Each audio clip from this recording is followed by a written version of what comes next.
Сәлем достар, арнама қош келдіңіздер. Бүгін сіздермен өте дәмді әрі жұп-жұмсақ болып пісетін пирожкилер дайындайтын боламыз. Ол үшін ең алдымен 1 стакан жылы сүтімізге 1 стакан жылы суымызды құйып, жақсылап араластырамыз.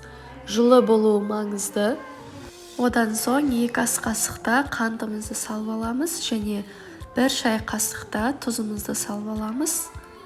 Ал одан соң 2 жұмыртқаның ағы мен сарысын бөліп, қамырына 2 ағын салатын боламыз, ақуызын, ал сарысын бетіне жағуға алып қоямыз және 1 ас қасықта дрожжамызды салып, жақсылап тұзы мен қанты ерігенше араластырып аламыз.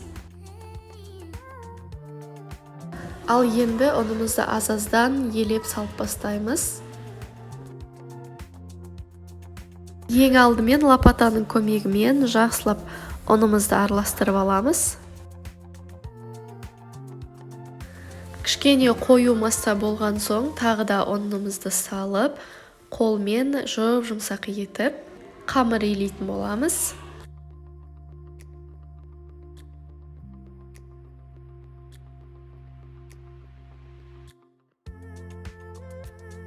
Мінекей біздің қамырымыз дайын болып қалды. Енді бетін жауып, асыруға 1-1,5 сағат қалып қоямыз. Одан соң біз картоптарымыздың сыртын ашып, қайнатуға қоямыз пісіруге. Біздің қамырымыз әдем болып көтеріліп шықты. Енді жақсылап илеп, қолымызбен кішкентай зуалылар жасап аламыз. Менде дәл осы рецептпен 24 штук шықты. Енді оның бетін дастарханмен жауып, 10-15 минутқа тағы да асыруға қойып қоямыз. Мінекей осы арада картоптарымыз әдем болып көтеріп шықты. Енді миксердің көмегімен жақсылап езіп аламыз. Өте дәмді әрі нәзік болып шығады. Тұз, бұрыш және әртүрлі дәмдеуіштерді қоссаңыздар болады.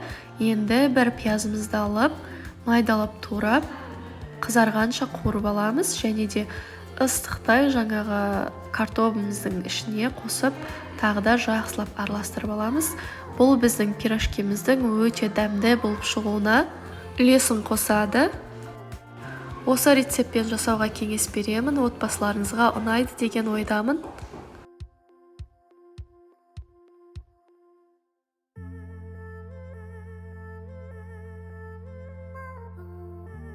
Неге қарап тұрсаңыздар, біздің пирожкилеріміздің қамыры кішкене көтерілген тағы да. Енді қолдың көмегімен жайып, ішіне начинкасын салып, форма беріп, түйетін боламыз.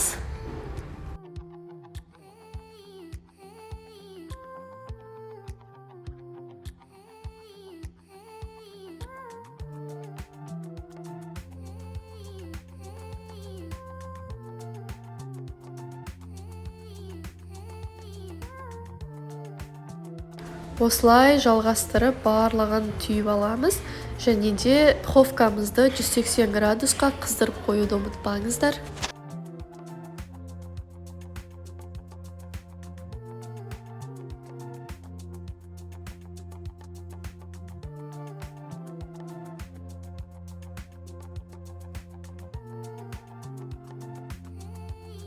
Бетіне жұмыртқаның сарысын жағып, 180 градуста 30-40 минуттай пісіріп аламыз.